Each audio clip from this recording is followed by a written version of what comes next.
Hello, and thank you for joining us today in our study of Mark. And today we're in Mark chapter 9. We've actually crossed over the halfway point chapter wise in the book of Mark. Today we're going to break Mark 9 down into two different sections because of its length and because of its content. There's a lot to discuss and to digest in this particular chapter. And so today we're going to go through the first 29 verses of the chapter. And this is going to cover the Mount of Transfiguration and the things that occur immediately after they come down from that mountain. So let's look at what Mark records in Mark chapter 9, beginning in verse 1. There we read, "And he said to them, Assuredly I say to you that there are some standing here who will not taste death till they see the kingdom of God present with power. Now after 6 days Jesus took Peter, James, and John, and led them up on a high mountain apart by themselves.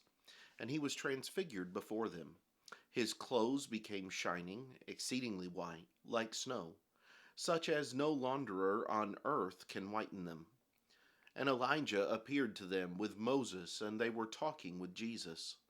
Then Peter answered and said to Jesus, Rabbi, it is good for us to be here. And let us make 3 tabernacles, one for you, one for Moses, and one for Elijah. Because he did not know what to say, for they were greatly afraid. And a cloud came and overshadowed them.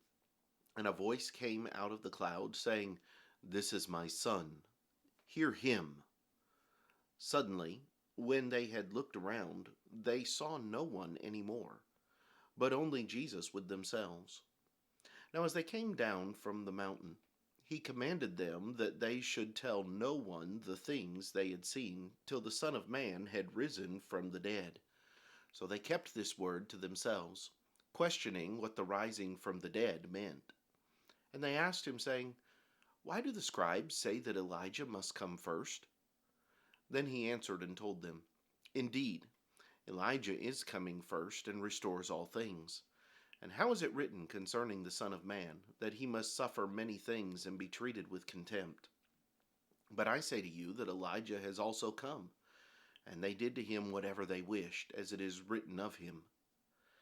And when he came to the disciples, he saw a great multitude around them, and scribes disputing with them.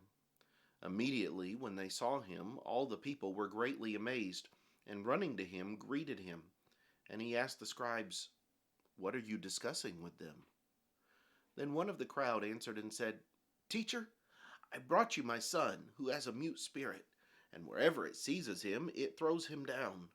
He foams at the mouth, gnashes his teeth, and becomes rigid. So I spoke to your disciples that they should cast it out, but they could not. He answered him and said, O faithless generation, how long shall I be with you? How long shall I bear with you? Bring him to me. Then they brought him to him. And when he saw him, immediately the spirit convulsed him, and he fell on the ground and wallowed, foaming at the mouth. So he asked his father, How long has this been happening to him? And he said, From childhood. And often he has thrown him both into the fire and into the water to destroy him. But if you can do anything, have compassion on us and help us.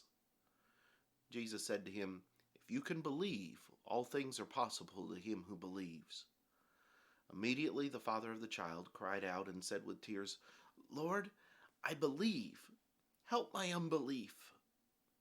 When Jesus saw that the people came running together, he rebuked the unclean spirit, saying to it, Deaf and dumb spirit, I command you, come out of him and enter him no more.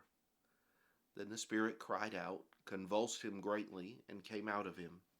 And he became as one dead, so that many said, He is dead.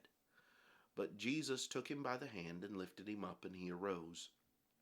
And when he had come into the house, his disciples asked him privately, Why could we not cast it out? So he said to them, This kind can come out by nothing but prayer and fasting.